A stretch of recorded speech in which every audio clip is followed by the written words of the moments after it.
Good morning students. हाँ तो बच्चों, अपना 4th चैप्टर चल रहा है फॉरेस्ट सोसाइटी एंड कॉलोनीज में।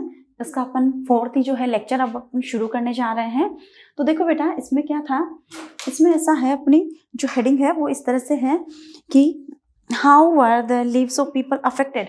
आपको पता है जो डाइट्रिच ब्रंडिश आए थे पहले, इंस्पेक्टर जनरल ऑफ फॉरेस्ट जो बने थे, उसके बाद वो उन्होंने जो है इंडियन फॉरेस्ट सर्विसेज भी एस्टेब्लिश की थी। और इसके बाद इन्होंने 1865 का जो एक्ट बना था उसमें भी उन्होंने जो है हेल्प की थी। अब ठीक है, वो जो एक्ट बना उसमें अमेंडमेंट भी हुआ। अमेंडमेंट ने आपको बताया मैंने, अमेंडमेंट 1878 का अमेंडमेंट था। उसमें फॉरेस्ट को 3 पार्ट्स में डिवाइड कर दिया गया था। ठीक है, रिजर्व, प्रोटेक्टेड एंड विलेज। ठीक है, 3 पार्ट्स में जब डिवाइड कर दिया था, तो इसके बाद में, इस एक्ट के बाद में लोगों का जो जीवनचर्या है, जो जीवन है, वो किस तरीके से जो है प्रभावित हुआ, उसकी अपन जो है इसमें चर्चा करेंगे। तो देखो बेटा, क्या है इसमें, forest and villagers had very different ideas to what a good forest should look like. जो विलेजर्स थे, ठीक है, और जो फॉरेस्टर्स थे, ठीक है, उनके उनके अलग अलग जो हैं विचार थे। गुड फॉरेस्ट को लेकर, एक अच्छे जंगलों को लेकर उनके कुछ अलग विचार थे। ठीक है, villagers wanted forest with a mixture of spice to satisfy different needs, fuel, fodder, leaves. अब देखो, जो विलेजर्स थे वो क्या चाहते थे, वो ये चाहते थे mixture of spices to satisfy different needs. अपनी जो विभिन्न प्रकार की जो ज़रूरतें थी उनको पूरा करने के लिए जो है वो मिक्सर चाहते थे। जंगलों में जो है विभिन्न प्रकार के जो पेड़ थे, सभी का क्या चाहते थे, मिक्सर चाहते थे। वो एक ही तरह की प्रजाति जो है वो नहीं चाहते थे, वो विभिन्न प्रजातियों को चाहते थे। अब देखो, इसके बाद में कौन सी नीड्स को कंप्लीट करने के लिए, फ्यूल, ईंधन को पूरा करने के लिए, फोडर, चारे की जो आवश्यकता थी पशुओं के लिए, उसको पूरा करने के लिए, और लीव्स, पत्तियों की जो पत्तियां जो थी उनकी जरूरतों को पूरा करने के लिए वो क्या क्या चाहते थे, मिक्सर चाहते थे। ठीक है, अब देखो, The forest department, on other hand, wanted trees which were suitable for buildings, ships और railway। अब देखो, जो वन विभाग के जो लोग थे वो क्या चाहते थे, इस तरह के पेड़ चाहते थे जो कि बिल्डिंग्स जिनसे शिप और जो है रेलवे में काम में आ सके। ठीक है, जहाज और रेलवे में काम में आने वाली लकड़ियां जो है वो चाहते थे। मतलब सभी की जो सोच थी वो अपनी अपनी ज़रूरतों के हिसाब से थी। विलेजर्स भी अपनी नीड्स के हिसाब से जो है मिक्सर चाहते थे, जबकि जो मतलब फॉरेस्ट ऑफिसर्स थे वो क्या चाहते थे, वो सिर्फ ऐसी लकड़ियां चाहते थे जिनसे क्या हो सके, जिनसे जो है रेलवे और जो मतलब जहाज बनाने थे उनकी जो ज़रूरतें थी वो पूरी हो सके। अब देखो, they needed trees that could provided hardwood and were tall and straight. वो इस तरह की लकड़ियों की डिमांड कर रहे थे जो क्या हो, मजबूत हो, ठीक है, हार्डवुड हो, व टॉल एंड स्ट्रेट, लंबी हो और सीधी हो। ठीक है, तो आप अगर जरूरतों की बात करें तो विलेजर्स क्या चाहते थे, तो देखो, villagers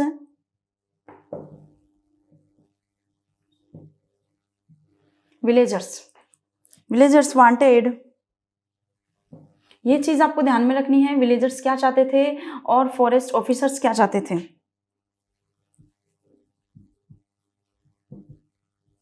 forest with a mixture of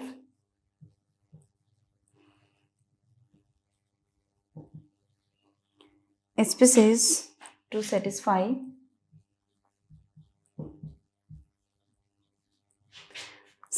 different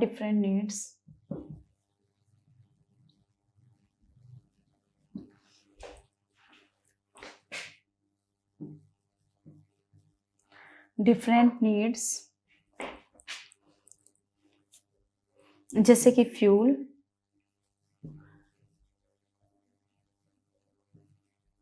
fodder and leaves. ठीक है, विलेजर्स आपको पता है क्या चाहते थे, और दूसरी चीज जो फॉरेस्ट डिपार्टमेंट के जो लोग थे वो क्या चाहते थे,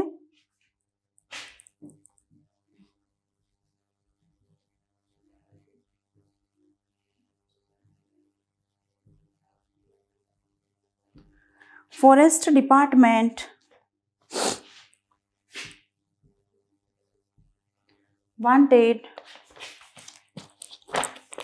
wanted hard wood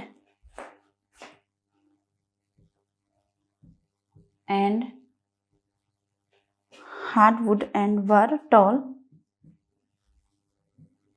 and straight.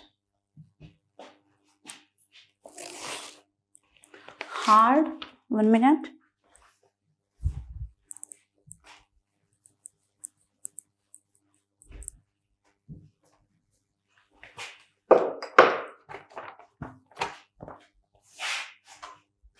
Hard, tall and straight wood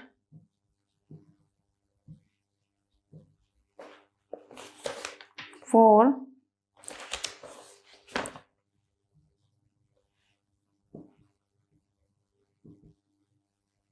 buildings of ship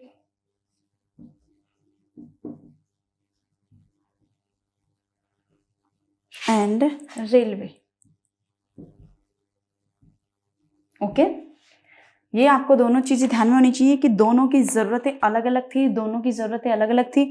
ठीक है, वो किस तरह से अलग अलग थी कि जो फॉरेस्ट जो विलेजर्स थे उनकी ज़रूरतें क्या थी, फ्यूल, फोडर और लीव्स। इसके लिए उन्हें किस चीज़ की ज़रूरत थी, मिक्सचर ऑफ स्पीसीज। ठीक है, और जबकि जो फॉरेस्ट डिपार्टमेंट था उसकी ज़रूरत क्या क्या थी, buildings of ships and railway. उसके लिए उन्हें किस टाइप की लकड़ी की आवश्यकता थी, hard, tile and straight would की जो है वो आवश्यकता थी। अब देखो इसमें क्या हुआ फिर, so particular spices like T and salt were promoted on other were cut. इस वजह से ठीक है, शिप और रेलवे बनाने के लिए जो है फिर क्या किया गया, साल और सागौन के जो वृक्ष थे उनको क्या कर दिया गया, लगाया गया, और जो अलग थे उनकी जगह पे जो दूसरे पेड़ लगे हुए थे उनको काट दिया गया और उनकी जगह पे कौन से पेड़ लगाए गए, साल और सागौन के जो है पेड़ लगाए गए। साल और सागौन की जो लकड़ी होती है वो बहुत मजबूत होती है, लंबी होती है और सीधी भी होती है। ठीक है, तो ये चीज समझ में ही आपको कि अलग जो पेड़ थे उनको काट दिया गया और उनकी जगह पे जो है साल और सागौन के जो है पेड़ लगाए गए। In forest area people use forest product, root, leaves, fruits and tubers for many things. अब देखो जंगलों से क्या क्या प्राप्त करते थे लोग, ये भी आपके पास क्वेश्चन आ जाए। ठीक है, तो the in forest area people use forest product. Forest area के जो लोग थे, ठीक है, वो क्या यूज करते थे, फॉरेस्ट प्रोडक्ट्स, जो मतलब जंगलों से होने वाला जो उत्पादन था उसको यूज में लेते थे, जैसे कि रूट्स हो गई, लीव्स हो गई, फ्रूट्स हो गए और ट्यूबर्स हो गए। ट्यूबर्स का मतलब होता है कंदमूल। ठीक है, तो कंदमूल जो है वो और लीव्स, फ्रूट्स, रूट्स जो हैं वो क्या करते थे, उपयोग में लेते थे। ठीक है, अब इसके बाद देखो fruits and tuber are nutritious to eat. जो फल और जो कंदमूल होते थे वो खाने में पोषण जो है वो देते थे, specially during the monsoon before the harvest has come in. अब देखो स्पेशली कब काम में आते थे फ्रूट्स और ट्यूबर्स, जब मानसून के समय, जब फसल कटकर घर न आई होती, फसल कट गई या फिर जो है मानसून की वजह से फसलें खराब हो गई, तो उस वक्त लोग अपने जीवन व्यापन किस तरह से करते थे, फ्रूट्स एंड ट्यूबर्स खाकर ही जो है अपने जीवन व्यापन करते थे। ये चीज समझ में ही आपको बेटा। अब इसके बाद में देखो herbs are use for medicine. अब देखो what are the uses of forest, जंगलों के क्या उपयोग है, या जंगल किस तरह से काम में आते हैं, या कौन सी चीज किस काम में आती है, वो अपन देखेंगे। बहुत सारी ऐसी थिंग्स हैं जो किस किस काम में आती हैं वो देखेंगे बेटा अपन।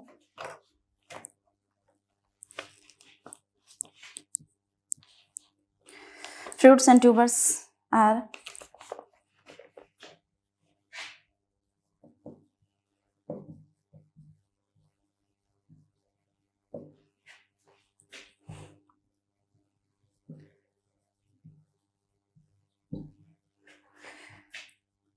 nutrients to it.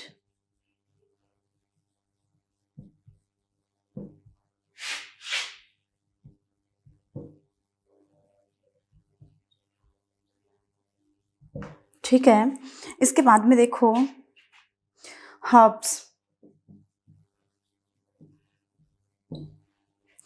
for medicine,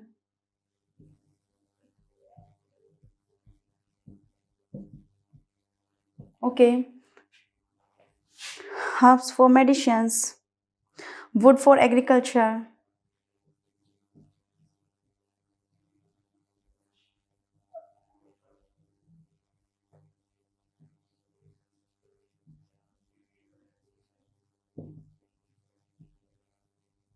wood for agriculture, implements,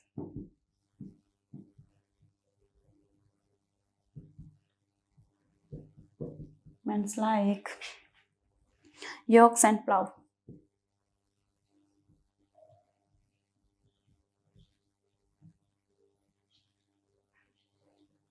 ठीक है, लकड़ी का किस जो एग्रीकल्चर इम्प्लीमेंट्स, एग्रीकल्चर मतलब खेती के लिए जो औजार होते थे, ठीक है, उनके लिए जो है ये लकड़ी क्या ली जाती थी, काम में ली जाती थी, जैसे योक्स हो गए, प्लाव हो गए, उन चीज के लिए। अब देखो इसके बाद में बम्बू,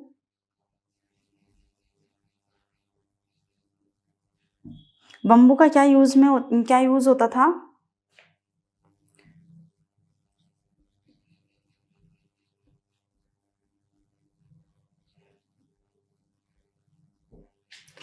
एक्सीलेंट फेंसेस, फेंसेस का मीन होता है बाड़े। ठीक है, अब देखो basket and umbrella,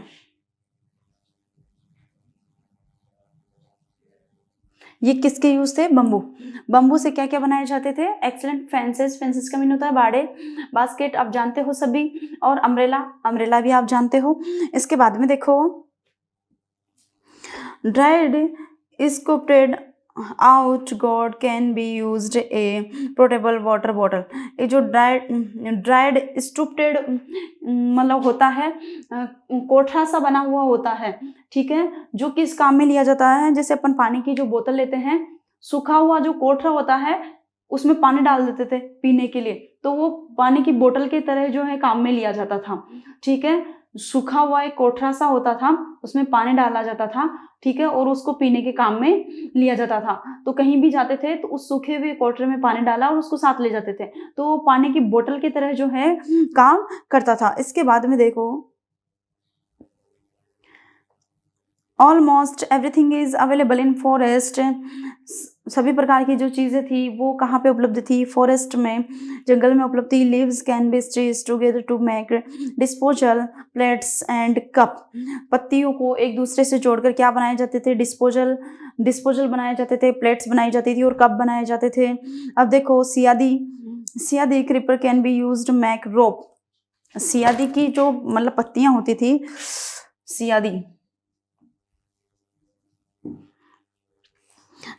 creeper, सियादी creeper का किस चीज में यूज किया जाता था,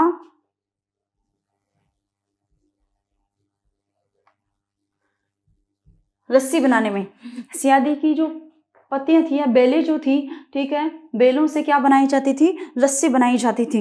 इसके बाद में देखो the thorny bark of semur,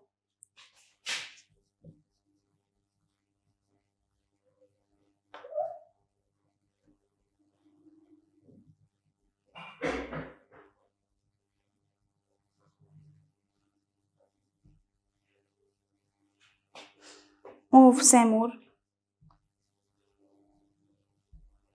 सेमूर की जो कांटेदार छाल होती थी उसका किस चीज में यूज किया जाता था, ग्रेट वेजिटेबल्स,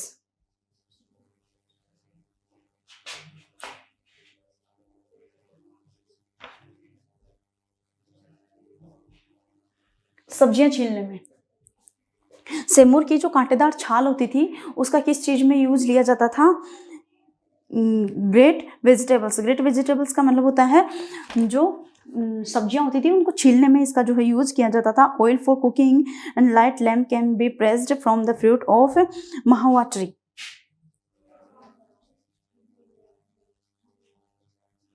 महुआ ट्री, ठीक है। महुआ ट्री का जो यूज किया जाता था उसका देखो, ऑयल फॉर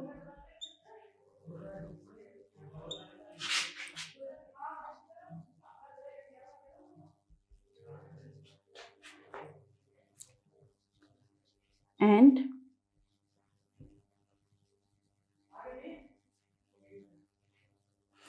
लाइट लैम्प, ठीक है। महुआ पेड़ की जो छाल होती थी उसको दबाकर तेल निकाला जाता था। उस तेल का जो उपयोग किया जाता था वो किस चीज में किया जाता था? कुकिंग में, खाना पकाने में, और इसके साथ में ही लाइट जलाने में भी जो है उसका क्या किया जाता था? उपयोग जो है किया जाता था। तो ये चीज आपको समझ में आई क्या? फ्रूट्स, देखो जंगलों में किस किस चीज का क्या क्या उपयोग होता था ये आपके सामने है। फ्रूट्स एंड ट्यूबर्स का यूज किया जाता था, न्यूट्रिशंस टू ईट, ठीक है। खाने पीने में इसका यूज किया जाता था पोषण के रूप में। तो देखो हर्ब्स का मेडिसिन के रूप में इसका यूज किया जाता था। हर्ब्स औषधियाँ जो होती थी उनका। वुड का किस चीज? For agriculture implements like yolks and plough. जो योक्स और प्लाउ होते थे वो लकड़ी के ही बने हुए होते थे। पहले बैलों से ही तो बोया जाता था, ठीक है।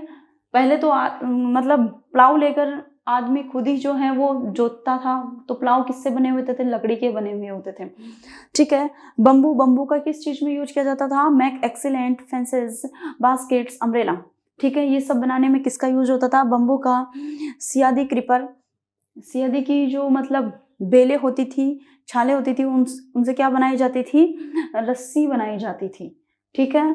और थ्रोनी बाग्स ऑफ सेमूर की जो थ्रोनी बाग का मीन ये हो गया कांटेदार जो छाल होती है उससे क्या किया जाता है? ग्रेट वेजिटेबल्स, जो सब्जियां होती है उनको छीला जाता था। एंड महुआ ट्री का क्या यूज था? Oil for cooking and light lamp, उनसे ऑयल निकलता था और ऑयल का जो है यूज किस में किया जाता था? कुकिंग में, खाना पकाने में। एंड लाइट लैम्प, और जो है रोशनी करने में, दिया जलाने में जिसको अपन बोलते हैं, ठीक है। तो इन चीजों में जो है क्या किसका यूज होता था? महुआ, the oil of mahua tree, महुआ पेड़ से जो ऑयल निकलता था उसका यूज होता था, ठीक है बेटा। अब देखो the forest act meant severe hardship for villagers across the country. जो मतलब फॉरेस्ट एक्ट जो बना था उसके बाद में कंट्री के सभी हिस्सों के जो विलेजर्स थे, ठीक है, सभी को क्या हो रही थी? बहुत सारी की परेशानियां हो रही थी। आफ्टर द एक्ट के बाद में all there everyday practices cutting would for their, उनकी रोजाना की जो दिनचर्या थी, जैसे cutting would for their house, अपने घरों के लिए लकड़ियां काटना, ग्रेजिंग देयर कैटल्स, अपने पशुओं को चराना, कलेक्टिंग फ्रूट्स, जो मतलब फ्रूट्स वगैरह इकट्ठे करना, एंड फ्रूट्स छाल वगैरह, ठीक है। हंटिंग एंड फिशिंग, जो शिकार करना, मछलियां पकड़ना, बिकेम इलीगल, ये सब क्या बन गए थे? इलीगल बन गए थे। मतलब उनकी दिनचर्या का जो जिस तरह के जो पहले काम करते थे वो अब सारे काम उनके लिए क्या बन चुके थे? इलीगल बन चुके थे, ठीक है। अब देखो इसके बाद में people were now force to steal wood from the forest. लोग अब किस चीज के लिए मजबूर हो गए थे? जो जंगलों से लकड़ियां चराने के लिए जो है अब क्या हो गए थे? वो मजबूर हो गए थे। क्यों? क्योंकि अब सब चीज उनके लिए क्या हो गई थी? इलीगल हो गई थी। यदि कोई उन्हें पकड़ लेता था तो उन्हें क्या मिलती थी? पनिशमेंट मिलती थी, ठीक है बेटा। ये चीज समझ में आई आपको? तो उनकी जितनी भी दिनचर्या की जो चीजें थी, ठीक है, वो सारी अब क्या बन चुकी थी? इलीगल बन चुकी थी। और इसके बाद में लोग किस चीज के लिए मतलब जो है दबाव में थे? चोरी करने के लिए दबाव में थे अब। क्यों? क्योंकि उनके पास और कोई रास्ता बचा ही नहीं था। तो इसके बाद में देखो stole wood from the forest and if they were caught, यदि वो पकड़ लिए जाते थे, they were at the mercy of the forest guard who would take bribes from them. अब देखो यदि उन्हें जो है फॉरेस्ट गार्डों द्वारा जो पकड़ लिया जाता था, उनके द्वारा जो कंद मूल वगैरह जो भी उनकी थी, है ना, तो वन रक्षकों की दया पर होते थे, तो उनसे क्या लेते थे, घूस लेते थे। घूस का मतलब आप जानते हो, उनसे रिश्वत जो है वो लेते थे। Women who collected fuel wood, जो भी मतलब औरतें थी जो कि क्या कर रही थी, फ्यूल वुड, ईंधन के लिए लकड़ियां इकट्ठी कर रही थी। वर स्पेशली वरियड, वो बहुत ज़्यादा क्या हो गई थी, अब चिंतित हो गई थी। क्यों? क्योंकि अब वो अपने घर का चूल्हा जलाने के लिए लकड़ियां कहाँ से लेकर आती, इस चीज़ के लिए वो बहुत ज़्यादा क्या थी, वरियड थी। It was also common for police constable and forest guard to harass people by demanding free food from them। अब देखो ये सारी चीज़ें कॉमन हो चुकी थी। कौन सी चीज़ें? कि पुलिस जो कांस्टेबल होते थे, ठीक है, and forest guard, police constable होते थे और जो फॉरेस्ट गार्ड होते थे, टू हेरस पीपल्स, वो लोगों को क्या करते थे, परेशान करते थे, ठीक है, by demanding free food from them, उनसे जो है फ्री खाना खाने के लिए, ठीक है। लोगों के लिए आम बात हो चुकी थी कि पुलिस कांस्टेबल और जो फॉरेस्ट गार्ड होते थे वो लोगों के घरों में जाकर जो है फ्री खाना खाते थे और उनको हैरेस करते थे, ठीक है। अब देखो इसके बाद में अपन चर्चा करेंगे किस बात की, how did forest rule affected cultivations. ये जो एक्ट बनाया गया था, कौन सा एक्ट, 1865 का एक्ट बनाया गया था, और उसके बाद में जो अमेंडमेंट हुआ था 1878 में, जो कि एक इम्पोर्टेंट अमेंडमेंट था, ठीक है। अब उस अमेंडमेंट में आपको बताया मैंने, रिजर्व जो फॉरेस्ट थे उनको अलग रखा गया था, ठीक है। तो अब इसके बाद में देखो जो फॉरेस्ट रूल्स थे, उसके बाद में जो कल्टीवेशन था वो किस तरह से जो है प्रभावित हुई। देखो one of the major impacts of European colonialism was on the practice of shifting cultivations and Sweden agriculture।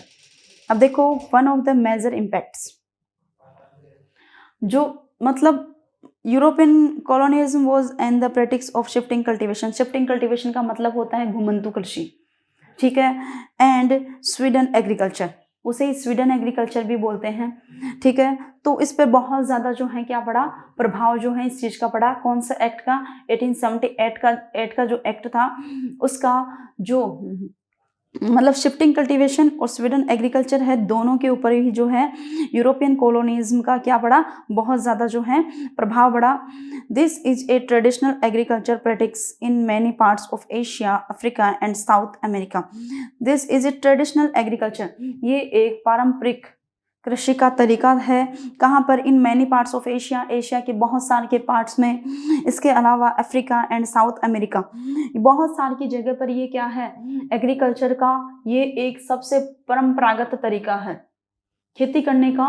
Asia के, अफ्रीका के, साउथ अमेरिका के बहुत सारे के भागों में जो शिफ्टिंग एग्रीकल्चर, कौन से एग्रीकल्चर की बात हो रही है बेटा, शिफ्टिंग एग्रीकल्चर की बात हो रही है।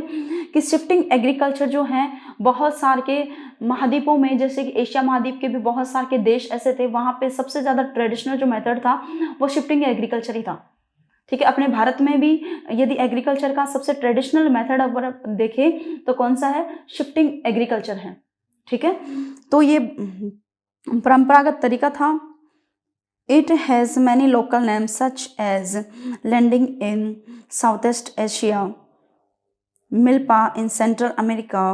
देखो इसको भी आपको ध्यान में रखना है बेटा कि इनको अलग अलग देशों में कौन कौन से जो है नाम से जाना गया था। शिफ्टिंग एग्रीकल्चर की बात करेंगे तो शिफ्टिंग एग्रीकल्चर का आपको पूछ ले कि शिफ्टिंग एग्रीकल्चर को कौन से देश में किस नाम से जाना जाता है, या कहाँ पे किस नाम से जो है इसको जाना जाता है। तो देखो बेटा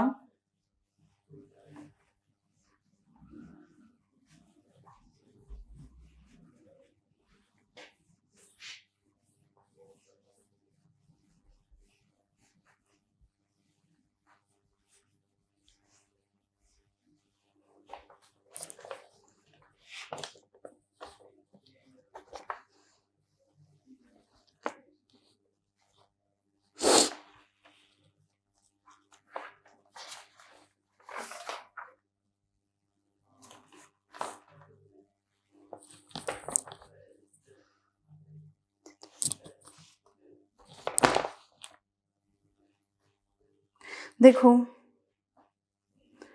पहले तो देखो आप शिफ्टिंग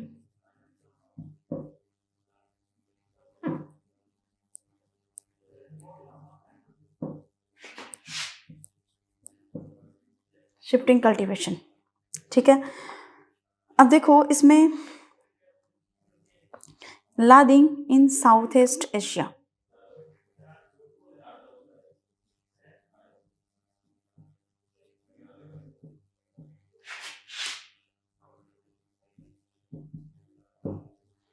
साउथ ईस्ट एशिया में इसे किस नाम से जाना गया? लादिंग के नाम से जाना गया, ठीक है बेटा, ध्यान में रखना है ये आपको। शिफ्टिंग एग्रीकल्चर के जो अदर नेम्स हैं उनकी बात कर रहे हैं कि साउथ ईस्ट एशिया में इसको किस नाम से जाना गया? साउथ ईस्ट एशिया में इसको लादिंग के नाम से जाना गया। इसके बाद में देखो सेंट्रल अमेरिका में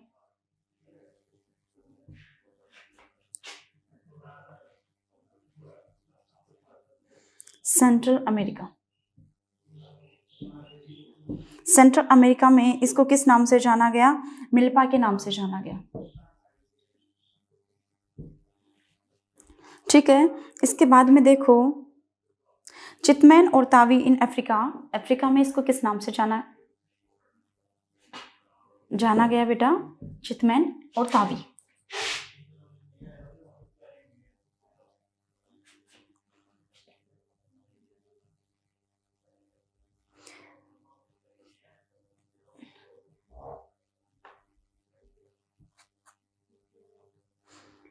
चिबितमैन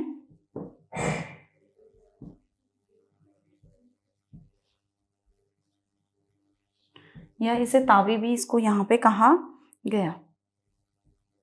ओके बेटा, कहाँ पे की बात हो रही है? अफ्रीका की बात हो रही है। इसके अलावा देखो अभिनय श्रीलंका में देखो इसको क्या कहा गया?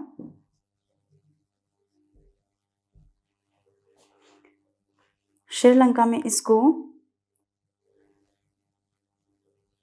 अभिनय कहा गया, सविनय इसको कहा गया, ठीक है बेटा। अब इसमें देखो आप अपन आगे की बात करें तो देखो हिंदुस्तान में भी इसको अलग अलग नामों से जाना गया, ठीक है। हिंदुस्तान में भी इसको किस नाम से जाना गया? अलग अलग नामों से जो है इसको जाना गया, ठीक है। तो वो भी देखते हैं कि हिंदुस्तान में इसको कौन कौन से नामों से जो है जाना गया।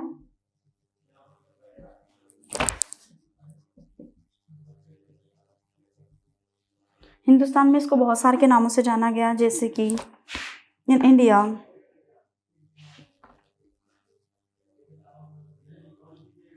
दहिया, पेंदा, बेवर,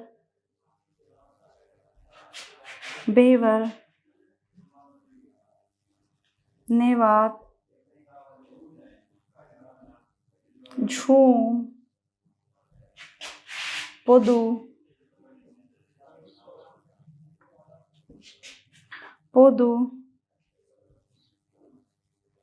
खंदत,